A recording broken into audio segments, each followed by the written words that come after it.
Okay, so the first story that we're going to look at is with a guy whose name is Zachary King.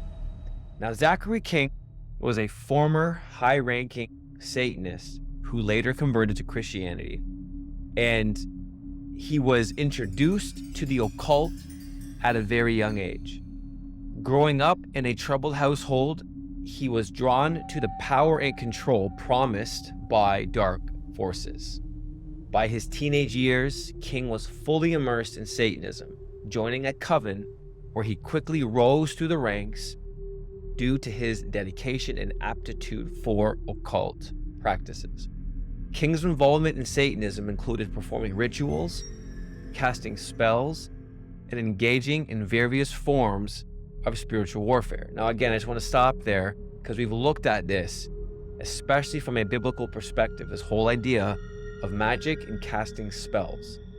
Like, this stuff is not just modern, and it's not just something that you just see on TV. It's not this, like, this very light, innocent, naive, kind of childlike, we're just going to cast spells. It's not just for cartoons. Like, this stuff is actually real.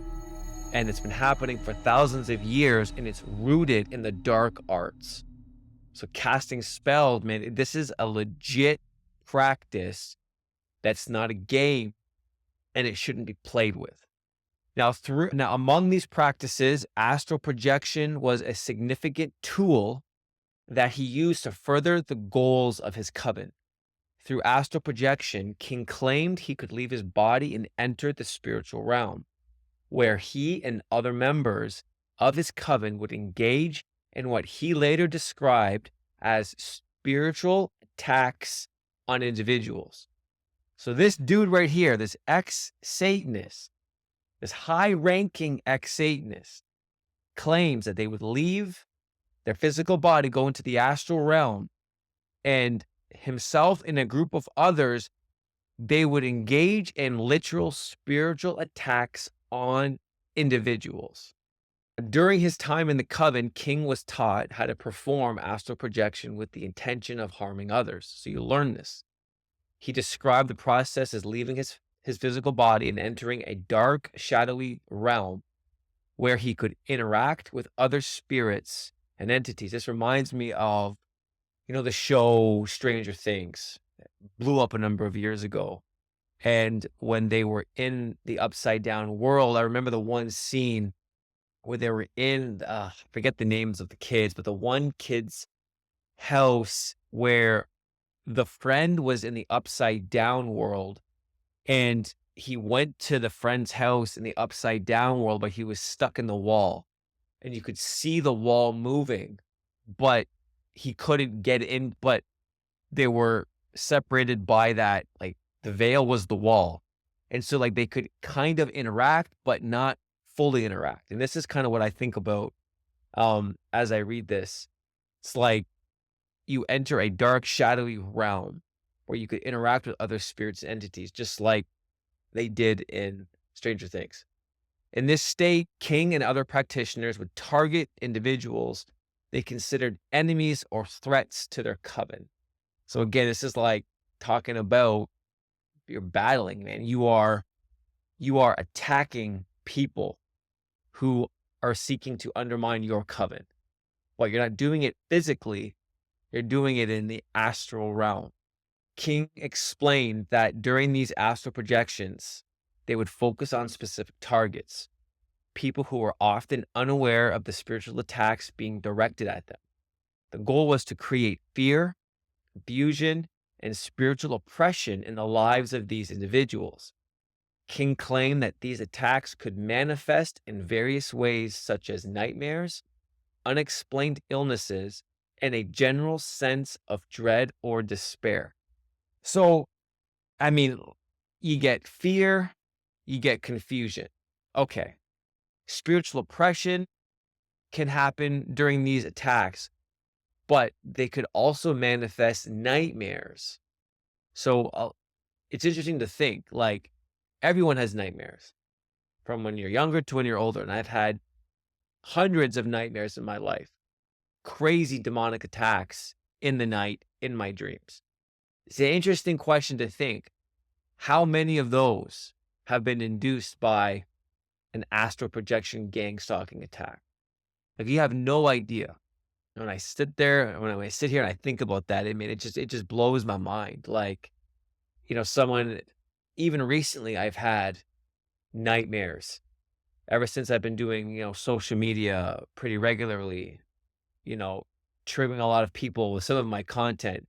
Who's to say that there hasn't been a witch, a high ranking, or just a Satanist in general who've seen my stuff, didn't like what I said, and decided I'm gonna try to attack that guy. Crazy to think about. Unexplained illnesses. This guy's claiming that in through that kind of an attack, you can inflict sickness or illnesses. Like, that's crazy, and a general sense of dread and despair. And then it goes on to talk about collaboration with dark entities in the astral plane here. So King also described encounters with dark entities or demons during his astral projections, because that's who you're dealing with. You're in the astral plane. This is where they all live. Divine entities, divine beings. It's where they hang out. These entities would assist in the attacks, amplifying the negative effects on the targets. So not only are people attacking, but then they're getting demons and demonic entities to help them in the attack as well. According to King, the collaboration between human practitioners and these entities was a core component of the spiritual warfare they conducted. Core component. You got to get the help of demonic entities to really unleash a full attack.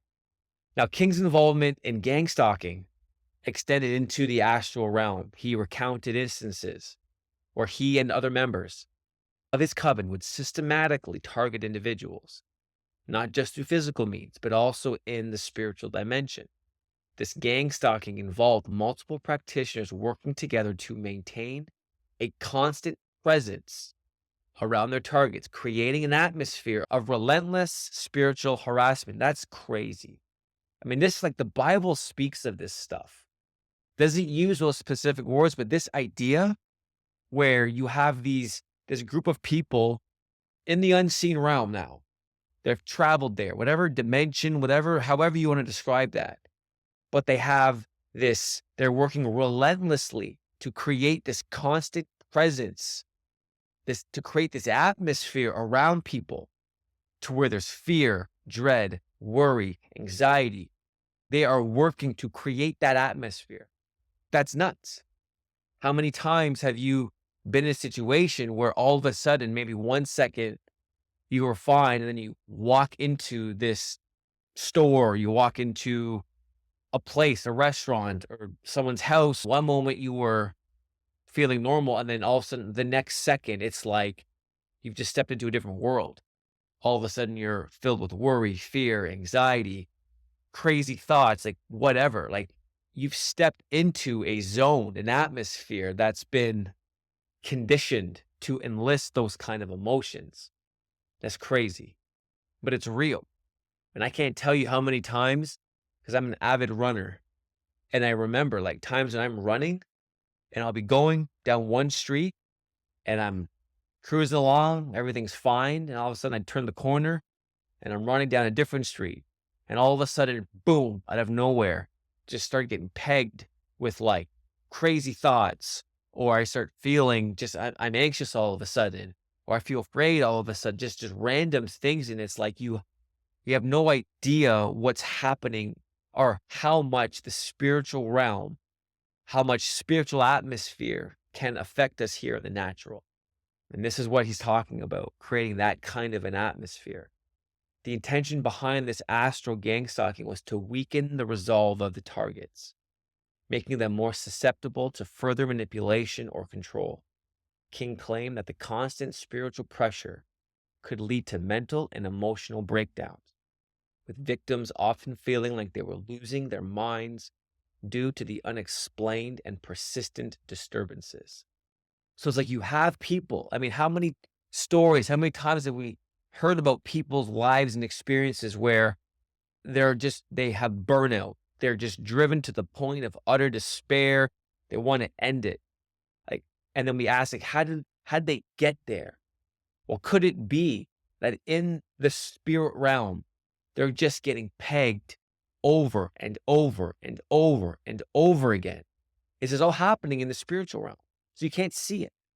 But when they're being consistently put in this demonic atmosphere, where this demonic presence is just constantly around them, suffocating them, eventually the only outcome is destruction.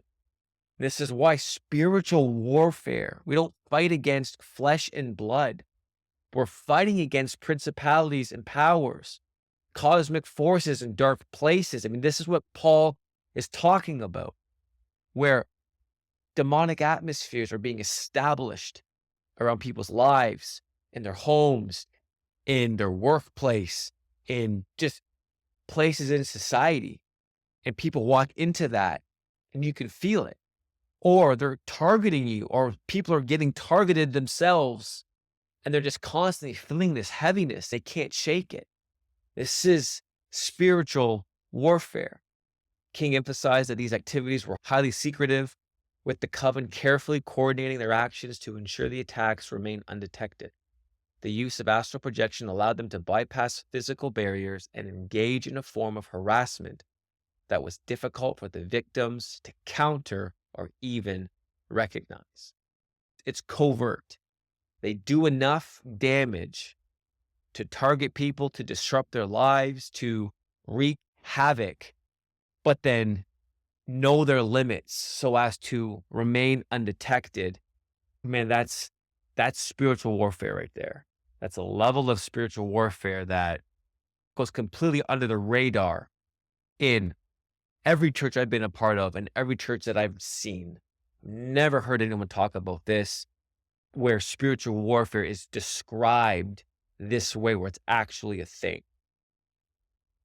Zachary King's life, though, took a dramatic turn when he had a profound spiritual experience that led him to Christianity. It's crazy. You have someone who's engaged in this kind of spiritual experiences, but when they come face to face and they encounter the presence of God, changes things, man. Because there's no power, there's no authority, there's no presence that can overthrow, that can take down God, push God back.